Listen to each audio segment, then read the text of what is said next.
Well, what a day of drama it was at AFC Telford United yesterday. What a day of change. Of course, they finished the day with a new first-team manager in place, Rob Edwards, of course the former Wolves head coach, and a new interim chairman, at least, with Andy Price stepping up. Of course, it was by a dramatic goodbye to Rob Smith and Larry Chambers, of course, two Telford legends. 6 years they spent at the club over their two spells. Of course, you know, so popular with fans, such a big part of AFC Telford United. And they weren't alone out of the exit door. Chairman Ian Dosser ended his 13-year association with the club by also departing. So that was that on the playing front, and it's a big day continuing now on Thursday as Rob Edwards actually hosts a training session tonight at 7 p.m.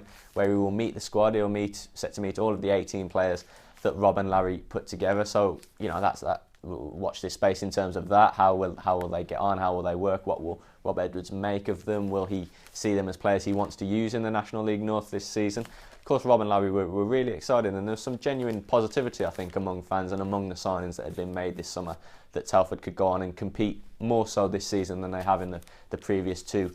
The other big news, and I suppose speculation coming out of yesterday, was potential investment. Now, we heard what Andy Price had to say on it. He said that there's an investment that can help secure the long-term financial future of the club, which is, of course, after the last few years, great news. He said mainly it can sort of help improve the structure on and off the field, you know, training facilities, nutrition, sports scientists, all that sort of stuff for players that will make a big boost in how they perform off the pitch.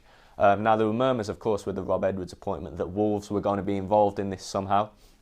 We've learnt and found out that the Wolves sort of relationship is going to be minimal in terms of change. They're not going to be, you know, shelling heaps of money, and there's not going to be an official partnership. They're just going to help and improve the links that little bit more. Of course, there's already links in place there, isn't there, with the Wolves youth sides playing at the new Buckshead. Several loans have been to Telford in recent times, but we'll have to see how that relationship progresses. And of course, with an investment, it's not quite yet known whether there is another investor waiting to come in and plough money into Telford. But a massive day. Watch this space at Shropshire Star in terms of tonight's training session and other news on potential investment.